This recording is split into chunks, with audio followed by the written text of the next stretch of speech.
Raha ny tomban'ny gazety any ampitan-dranomasina dia iray amin'ireto anarana ireto no andiban'ny Papa Benoît faha 12 hitarika amin'ny fiangonana katolika maneran-tany. Voalohany ny kardinaly italiana Scola de Milan 2 taona izay akaiky an'i Papa Benoît faha 12. Mbola italiana ihany koa ny manaraka dia ny kardinaly Angelo Banasco izay arsevekan'ny Gênes. Eo koa ny filohan'ny fiombonam-ben'ny eveka italiana izay havanana kokoa amin'ny resaka politika. Tsy Europeana kosa manaraka, eo ohatra ilay Canadienne Ouellet 17 taona izay préfet de la congrégation des évêques. Manaraka ny kardinaly avy any Honduras Oscar Rodriguez Maradiaga. Ho an'ny Afrika dia ny kardinaly guinéan Robert Sarah sy ny kardinaly nigérian Francis Arinze. Ho an'ny continent asiatika kosa indray dia voatanisa ny kardinaly Rangit izay arsevekan'ny Colombo any Sri Lankais sy Moro Piacenza izay préfet de la congrégation pour le clergé ankehitriny. Ny fivoriam-ben'ireo kardinaly na ny conclave ividianana ny andimby an'i Papa Benoît faha 12 anomboka ny 20 febroary avy izao izay istahan'ny Papa Pernasa no andimika izay. No isika tsy manana kardinaly dia tsy manana solotena amin'io fivoriam-be io i Madagasikara. Tsy hivina fa ny 12 febroary lasa teo no nampafantatra ny filazany ny tsy fahafahan'ny zaka ilay andraikitra nakinina taminy dimbin'ny Masina Pierre i Papa Benoît faha 12 noho ny tsy fahasalamany sy fandrosoan'ny taonany.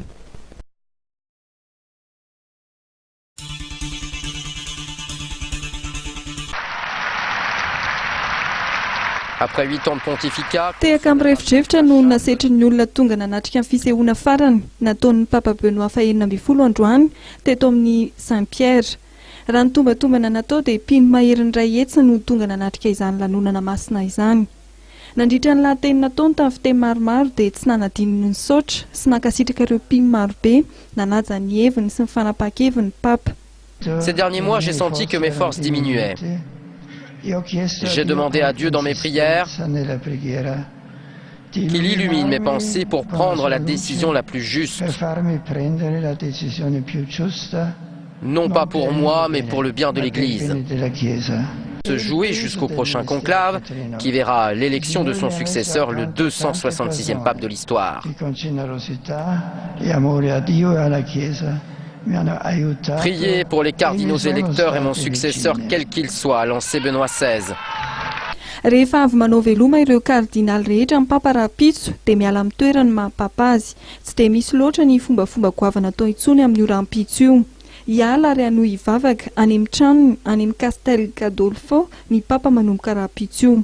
Ny solo azy dia ho vifidy mialoha amin'ny Paka ka izy no hitarika ny lamesabe amin'io andro mipaka io.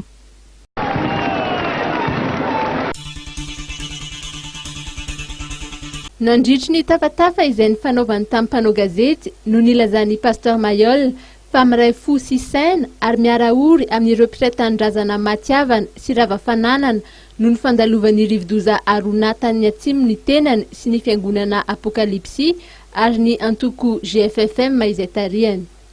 Tao anatin'izany no naneho ny heviny momba ny famahanany krizy eto Madagasikara fa tokony ho tanterahana faran'izay aingana ny famontsoran-keloka ary tokony anajany teny nomeny ireo mpitondra isanambaratongany eto amin'ny firenena mba hisian'ny fifidianana ekeny rehetra, indrindra ny fianakaviam-be iraisam-pirenena izay mamatsy ny ampahany betsaka amin'ny vola izay anatanterahana io fifidianana io. Nanambara moa ny Pasteur Mayol fa misy andian'olo-bitsy izay mahazo tombotsoa amin'ny fitarazoan'ny famahanan'izao krizy izao, izay nilazany fa tokony ny tombotsoan'ny vahoaka malagasy izay efa tena ao anatin'ny fahasahiranana tanteraka no jerena. Ny resaka amin'izy tenge zavatra efa anaty feuille de route ary ny efa nisoniafana le feuille de route zany dia tsy zavatra vaovao tsony zany hoe manao amin'izy ity zany dia mivoaka ny andiany voalohany dia misy civil mahazo, misy maramila mahazo. Zavatra tsy vaovao zany satria fanatanterahana ny feuille de route zany dia aporisihana hatrany zany ny fanjakana sy ny signateuran'ilay feuille de route zany mba hanatanteraka an'izay nisoniavinao zany hanafanganana n'ity le toetra raha eto ty fa tsika ve dia tsy mba reraka, tsy mba leo ve tsika mitabataba isan'andro, gidrakidra isan'andro nefa le feuille de route tsika ihany nanao sinian'le izy. Efa mena ny anankiray dia tokony mena any daholo fa tsy izany tsy mena zany, ty mena ty tsy mena dia io ndray ny apitatra n'io zavatra io lasa gidragidra be eo ndray zany. Nanambara ny heviny ihany koa ny pasteur Mayol momba ny fabotiana Andramatoa Lalao Ravalomanana. Ny fahatongavan'ny Lalao Ravalomanana ndray nge efa filohan'ny Rajoelina efa nilaza hoe afaka mody izy. Dia tsy hitako mihitsy koa zay tatavana gidragidra ndray zay fanapa-kevitra raisina rehetrarehetra mihitsy zany dia lasa gidragidra ifamaliana foana. Dia averiko ihany tsika ve tsy mba reraka tsy mba leo ve tsika fa dia zany foana ny iainana amin'ilay raharam-pirenena hoe misy fanapa-kevitra raisiny filoha teteza mita dia ifandroitana, misy fanapa-kevitra laviny dia ifandroitana, ekeny dia ifandroitana. Dia gaga zany tytsika ty hoe tsy avaolana mihitsy tsika raha izany no entintsika fitondrana an'ilay firenena ty. Eny ana izany naty izany aloha fa efa ho avy ary efa tsy ho vavaha io dia aloha mako azy. Io maraina io ihany koa no nionan'ny pasteur Mayol tamin'ireo mpino sy vahoaka marobe ary olo manan-kaja sivily sy miaramila Pombazy ka nanatanterahany fotoam-pivavahana lehibe teny Andranotapahina Ambohitra Atrimo. Nisy arak'izany ny batisa izay notanterahany teny atoerana.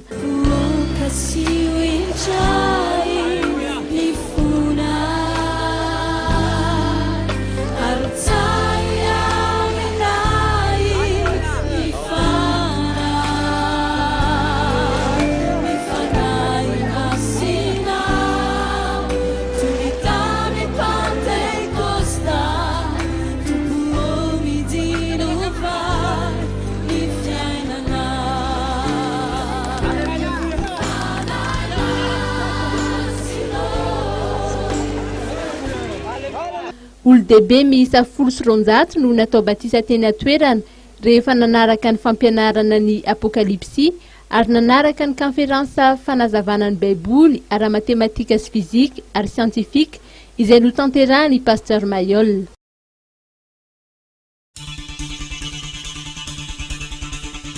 Namafisy ny Lalao Ravalomanana fa efa nahazo ny tapakila ary efa tonga teny amin'ny serana mpiara-manidina tao Afrika Atsimo izy no tsy nahazo ny ondrana tamin'ny mpiara-manidina.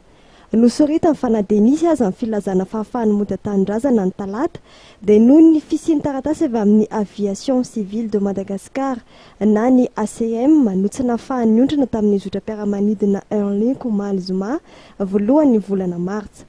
Apetraky ny vadiny filoha teo aloha Lalao Ravalomanana fa tsy rary ny fanakana anazy. Tsy resaka politika aminareo aho akory fa tsy ato mihitsy ny mpiraza aminareo ny zava-marina mitsanga tsy misy. Marary mafy ny reniko dia zay. Mbola any amin'ny hopitaly izy amin'izao tsika miresaka izao. Marary mafy izy. Tsy afaka miteny, tsy afaka mitsangana ary tena vato taona izao. Ka malahelo tokoa ary io alahelo azy. Efa mataonany azy ny tsy mahita azy no mitsidy ny mahazo anay iarahantsika malamy zany. Dia nahazo filazany izay tamin'ny Atalata fa afaka mody misabo ny reniko aho ka dia natsika betsahana. Tonga ny protokôly niperan-drarama iny ary efa vonona avokoa ny rehetra efa azy ny be sady efa vonona tonga teny amin'ny aéroport tamin'ny azoma tamin'ny valo maraina. Tampoka teo anefa dia nisy filazana azo ny kompania Air Link ny avion feky-tonga io nisy taratasy avy any amin'ny ACM na aviation civile de Madagascar nilaza fa tsy mahazo ny tongany ny roplaniny. Ketaka tanteraka aho sady lalahelo azy. Tena tsirarony loatra amin'ny maha-olombelona ary indrindra ny mahareny. Aza ny zoaman-kasiny ary ny fihavanana maha-malagasy. Nanao izay azony ataony ny protokôly. Naseo azy ny taratasy avy any amin'ny andrenin'ato praimifitra. Nanamafy ny fanomezan-dalana malalaka azy boky ary dia kisaorako azy tokoa izany. Ny pomba ny Ankola Faravalomanana dia nanameloka ihany koa izao fihetsika nataony ACM izao, ary misy amin'ireo mpitarika ny hetsika eto amin'ny Magro no miantso ny tokony andraisan'ny SADC Antanana ny fampodiana ny vadiny filoha teo aloha Lalao Ravalomanana Antanindrazana.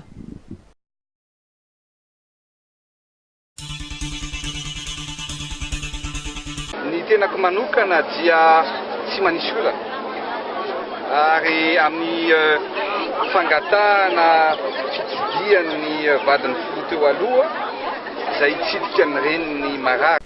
Izay ny valitenin'ny filoha Antetezamita raha nanontany mpanao gazety izy tany Toliara momba ny fangatahan-Ramatoa Lalao Ravalomanana iverina eto Tanindrazana hitsidika ny reniny izay marary mafy amin'izao fotoana izao. Nampatsiahiviny ihany koa fa nandritra io tafa tamin'ny mpanao gazety io fa nisy mifanasoketana natao tamin'ny Rafozana tamin'izy narary ka tsy mifanaraka amin'ny soatoavina malagasy izany. Tato loatra izany hoe tsy manana ny tsy fahasalamana izany. Ny Rafozako dia ndaozan'ny fahafatesana volana Vitsilasy izay. Tsapako loatra ny fanenjehana nataon'ny fomban'ny filoha teo aloha ny Rafozako.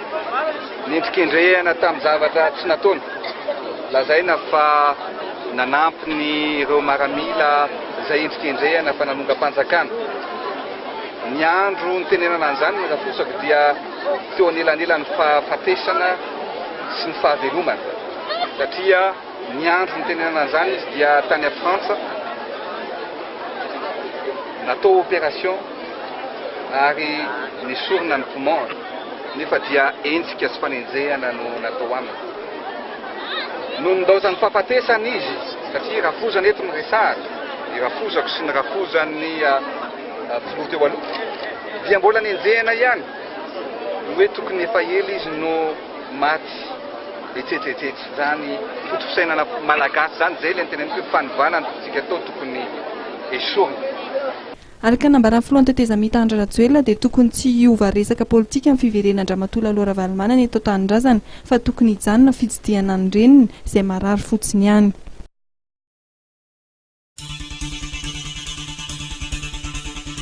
Midika fanakanana ary fanitsahana ny zoafototra amin'ny fahalalana ny fametrahana fepetra amin'ny fiverenan'ny olom-pirenena iray amin'ny fireneny. Io nambaran'ny ministry ny fiompiana Ianto Randriamandrato raha nilaza ny heviny momba ny fanambarana nataon'ny filoha Antetezamita tany Toliara ny tenany. Ny fiverenan'ny Ramatoa Lalao Ravalomanana na olom-pirenena anankiray raha vao asiana condition dia efa fanakanana, efa sakana zay amin'ny zoan'ny olona anankiray. Raha ohatra zany ka hoe ny tenako zao ohatra zao any velany ka ny fiverenako aty teneny ny fiverenanao eto dia tsy maintsy zay no makanao, na tsy maintsy mijanona 2 andro ianao, na tsy maintsy tsy mahazo maketsy anao fa hetseroa, dia efa sakan'izay entrave à une liberté fondamentale d'un citoyen zay zavatra zay. Zay ngamba ny tsara apetraka aloha. Hatreto dia mbola andrazana amin'ny fiverenan'ny Ramatoa Lalao Ravalomanana vadiny filoha teo aloha. Araka ny fanazavana ny eto ministry ny fiompiana Ianto Randriamandrato efa noresahana tao anatin'ny filan-kevitry ny gouvernemanta tamin'ny herinandro iny ny mikasika amin'ny fiverenany ary nazava fa ny gouvernemanta Antetezamita no miantoka amin'ny fiarovana azy raha tonga eto Madagasikara ny tenany. Tamin'ny filan-kevitry ny gouvernemanta teo aloha tamin'izay nangataka amin'ny hoe avelao izy eto sa dia efa noresahana tsara mihitsy ary nazava fa tsy misy antony ny tsy ahafahany verina fa fotsiny napetraka tsara amin'ny hoe rehefa tonga eto izy dia samy mandray ny andraikiny na ny eo amin'ny lafiny ny fitatera na ny fiarovana natra na ny forces armées na ny zahay rehetra dia samy mba mandray ny andraikiny amin'ny fahafahany hoe mba tsisy satria tsy ihany mety misy olona entan'ny mpanahy dia mety anao safotofoty dia ilaza hoe hitanareo fa raha tonga zany Ramatoa Lalao Ravalomanana dia misy korotana ka tao anatin'izay conseil de gouvernement zay dia efa milaza mihitsy tsisy antony tsy ahafahany verina ary nanaiky daholo ny rehetra izay namafisy ny filohan'ny asa teo io va dia efa samy nandray ny andraikiny daholo zany zay eo ka raha ho avy izay fotoana hoe ho avy izy mananteny zay fa andeha amin'ny filaminana sy izotra araky ny tokony izy araky maolo-pirenena azy a ny fiverenany eto. Mariana fa tsy nisy ny filakevitry minisitra tamin'ny herinandro iny sy androany ary hatreto dia mbola tsy misy ny dady ofisialy voafaritra ahatongava-Andriamatola Laura Valomanana.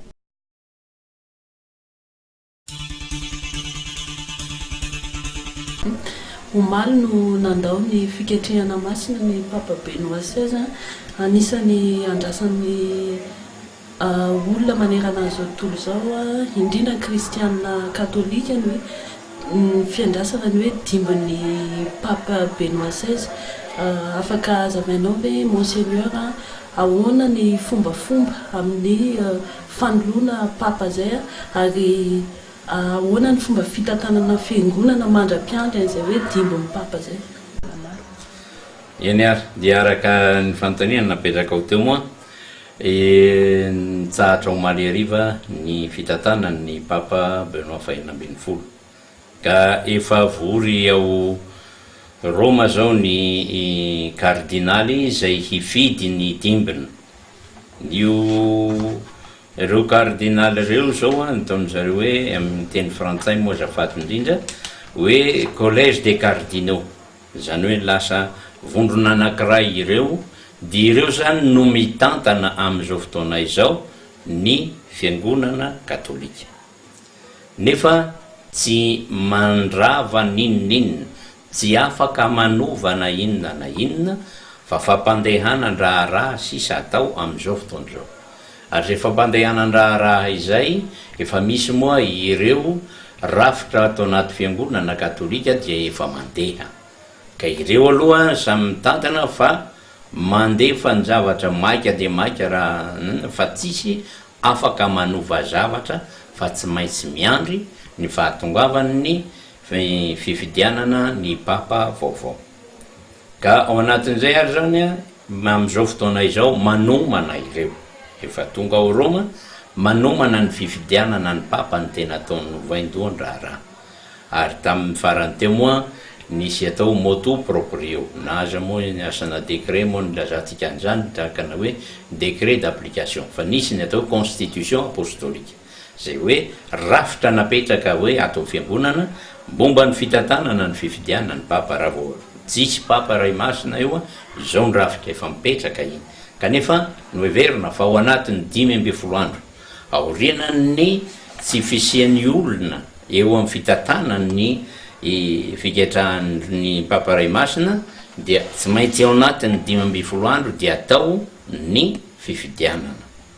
Farafahatarany indrindra ny 20 andro, ka eo ny tamin'ity natao hoe ho azo atao ny mampandroso an'izay fotoana izay. Mety asa tsy fantatsika tsy mahalala fa mbola eo mpanomanana zany ireo olona ireo. Avy eo izy ilaza amintsika hoe zao ndray ary fa hatomboka amin'izao ny fifidianana ny papa ray masina, dia araka ny fanao moa andro tokony, zany hoe andro tokony ny vato nireo olona mandatsaka vato, satria ny kardinaly feny 20 taona ny mihoatra dia tsy mifidy intsony ary tsy fidiana intsony.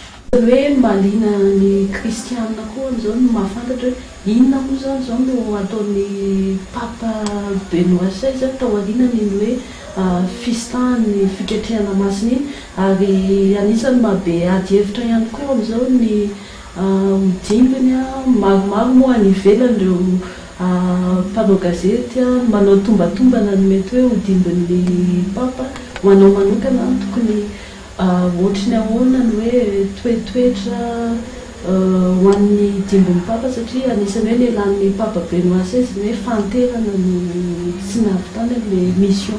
Tsy fananana ny hery ampy intsony hiatrehana ny adidy amin'ny maha papa ray masina azy, satria maro tokoa moa no adidy mipetraka aminy. Efa hitantsika tamin'ny faravarany teo iny somary reradraraka tokoa izy na ny mandeha sy ny sisa, fa tsapany zay vao hoe raha ny heritsaina sy ny anina efa tsy manampy azy velontsony ny tenany, fa efa mihareraka izy. Ka rariny fitiavana ny fiangonana no nasa enina na hoe za hijanona amin'izay, rarin'izay. Inona indray no ataon'izao io moa nefa nilazainy hoe amin'ny fomba manokana ho izy, fomba vaovao izy, dia ao anatin'ny vavaka aloha voalohany indrindra. zay ho izy a no anapiako ny fiangonana ary andraisako anjara ary fatatsika olona mpanoratra izy iny intellectuel matanjaka be dia hanoratra izy zay misy zavatra maro samihafa fa izy paparay maso iny mbola nanana fotoana hanoratana boky hitanareo dikan'izay olona miasa mitetiketika ny lohany tena mandeha be ka zany hoe anisany zavatra zay le fikarohana satria teolojiana izy pikaro koa izy ary zay ny mbola anisany hotovizany izy hoe tsy andehadeha zany toy za hoe tsy hanao voyage tsy hanao conférence tsy hanao tsy enjay itsony ny fa mipetraka dia any ao Vatican ihany moa namboaran'ireo trano eo akaiky monastera dia zay no anaovany hoe toerana hipetrahany amin'izao fotoana zao dia any izy tsy manelindelina any olona sisa rehetra fa satria nahiano za rehefa sao dia lasa ina amity curiosité n'olona ndray izy amin'izay fotoana zay no manahirana. Ny raharam-pirenena monseigneur tato anatin'ny efatontsika niaina tao anatin'ny krizy ny fiangonana katolika tamin'ny taona 7 no nitarika ny FFKM amin'izao hoe 13 zao miverina amin'ny fiangonana ekarany fitantanana ny FFKM tamin'ny taondasy efa nisy le fanambarana nataon'ny FFKM fanehoana fa fahavononana hitarika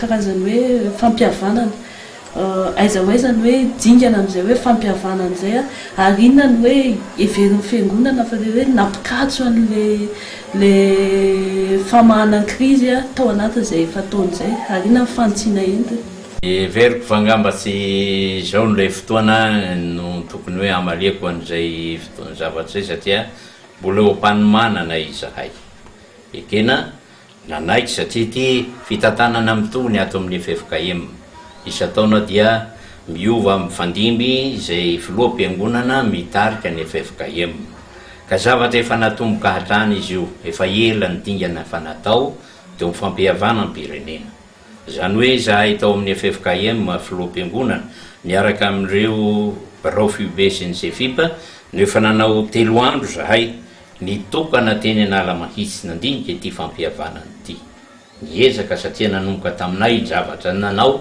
an'izay fampihavanana zay ahafahanay miditra amin'ny fampihavanana efa nanao zay dingan'izay zahay ary maro ny dingana efa napetraka tao anatin'izay ary zay nahazo antso hoe tonga ny hoe inona ary ny fampihavanana atao dia hoe inona kay ny zavatra takina aminay nareo miantsoantso inona no antony dia nisy ireo vondron'olona maro samihafa tonga niaona tamin'ny Sefipa tamin'izay fotoana izay 50 eo ireo vondron'olona na tokon'olona tonga tao amin'izay fotoana izay no henoina ireo navondronareo zavatra ireo ahoana ary amin'izao fotoan'izao ny hamaliana zay antso zay hoe voaray lay dininy zavatra nolazainy olo inona no hampiasaina amin'iny io zavatra io tsy mora ny manao an'izay eo ampikarohana ny lala na ahafahana manao an'izay fa kosa eo milala ny fampihavanana everiny fiangonana fa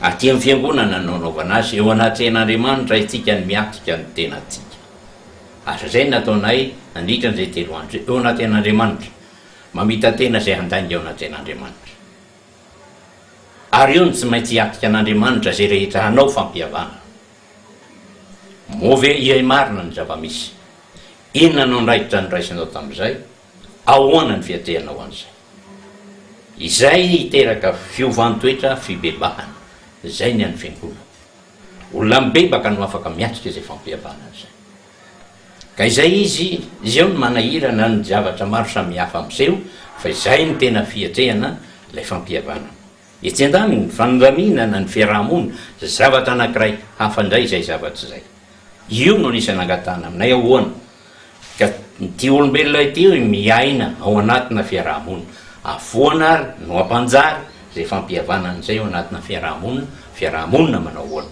izay no biketroana ketriketrehana an'izay fandadiavana ny lalana hatombanana an'izay eo zao zahay amin'izao fotoana zao ny teny mihoatra an'izay be loatra fa tsy mbola izao zahay no afaka amin'izao no afaka hiteny hoe zao sy zao ary ny zavatra ataonay tsy mbola han'izay tompo ny zavatra ny ketriketrehana io andehitsika hivavaka ary entaninay amin'ny isam-bolana mandra-pahatonga amin'ny volana jiona misy vavaka atao eran'ny faritany FFKM hoe efa naparitaka mba hatao zay vavaka izay mba hampanjary an'ity fahasan'Andriamanitra ty zavatra iverinay ataonay ty.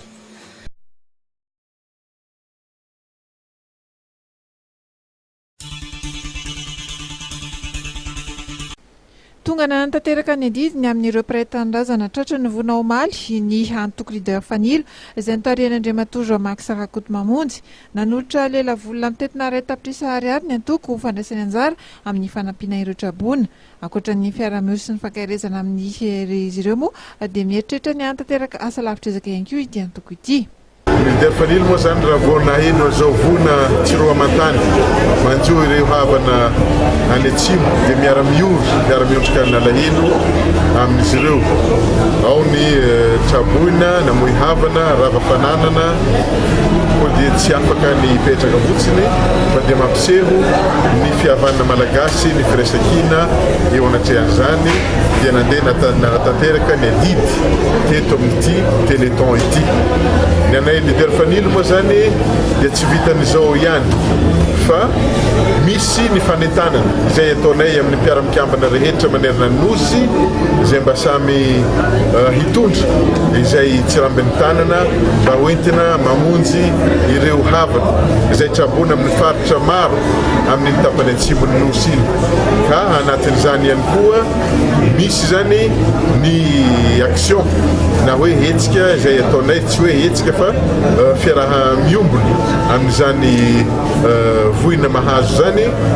Nisy ny antsona lefa ny filoha nasionaly ary mety efa amin'ireo mpikambana amin'ny antoko leader fanilo amin'ny fanatanterahana izany adidy amin'ny mahampiray-tandrazana izany ny tany anko rehetra malala-tanana.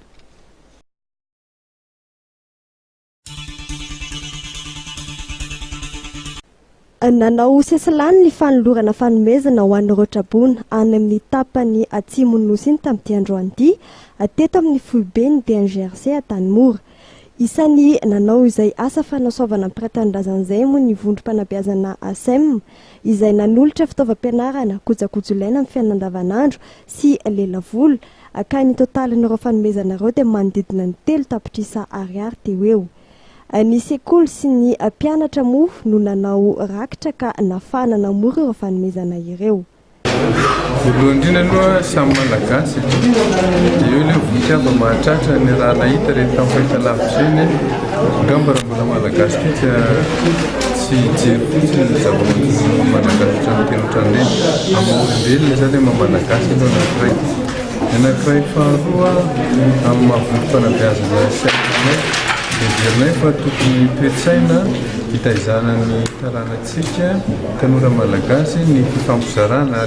Nandray anjara tamin'ity vohikava mahatratra ity ihany koa ny fianakaviam-beny ny mpitatitra nahitana ny solotena ny mpitatitra andrenivohitra, ny mpitatitra regionaly sy nasionaly, ny mpitatitra taxiville.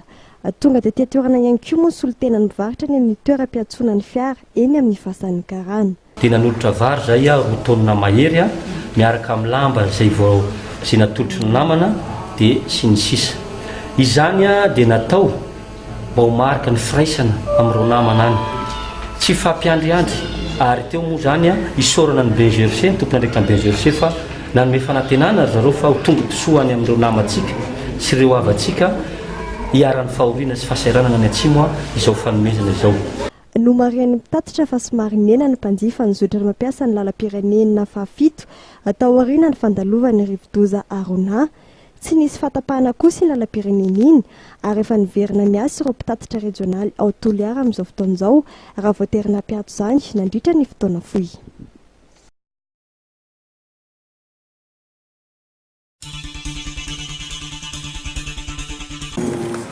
Voina mianjady amin'ny mponina faritra atsimo nosy zao izany hoe amin'ny Toliara zany ny MDM Antananarivo dia maneho ny firaisankina fo miara-mitempo tanana mifandray amin'ireo fianakaviana miara-mbony vokatry ny F12 izay miteraka rano be